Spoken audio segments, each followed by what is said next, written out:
નમસ્કાર ખેડૂત મિત્રો, હું છું જીલ બોરડ, બીએસસી એગ્રીકલ્ચર, અને હું ખેતીવાડીને લગતા અવનવા વિડીયો લઈને આવતો રહું છું. અને આજે પણ એક સરસ મજાનો માહિતીવાળો વિડીયો લઈને આવ્યો છું.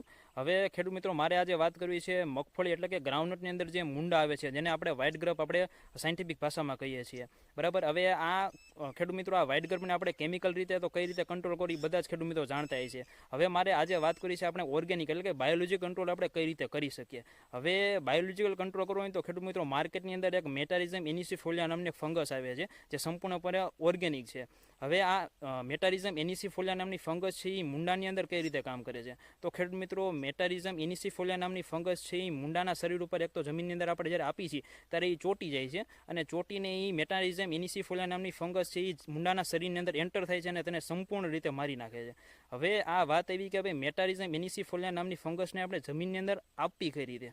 તો જમીનની અંદર જો તમારે ખેડૂત મિત્રો જો તમારે આપવી હોય ને તો ઓર્ગેનિક ખાતર એટલે કે FIM, જેને ફાર્મ યાર્ડ મેન્યુર એટલે કે જે છાણિયું ખાતર છે તેની અંદર તમે આપી શકો છો. અને એની અથવા તો તમે રેતી છે એ પણ લઈ શકો છો. હવે એને જમીનમાં આપવું હોય તો તેનું પ્રમાણ કેટલું છે? તો ભાઈ એને 1 કિલોગ્રામથી લઈને 5 કિલોગ્રામ સુધીને રેતી અથવા તો જે છાણિયું ખાતર હોય તેના સાથે ભેળવીને તમે જમીનની અંદર આપી શકો છો. અને જો તમારે ડ્રીપની અંદર એટલે કે પાણી સાથે ડ્રીમ દ્વારા આપવું હોય તો તેને 1 કિલોગ્રામ પ્રતિ 1 એકરની અંદર તમે આપી શકો છો.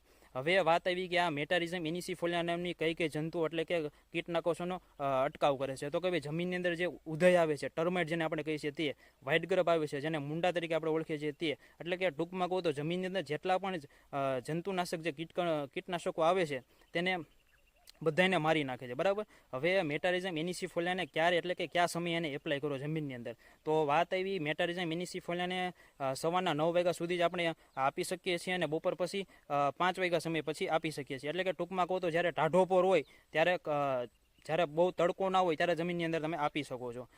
જો આ તમને માહિતી સારી લાગી હોય તો વિડીયોને લાઇક કરજો અને શેર કરજો, અને આપણી ચેનલને સબસ્ક્રાઈબ કરજો.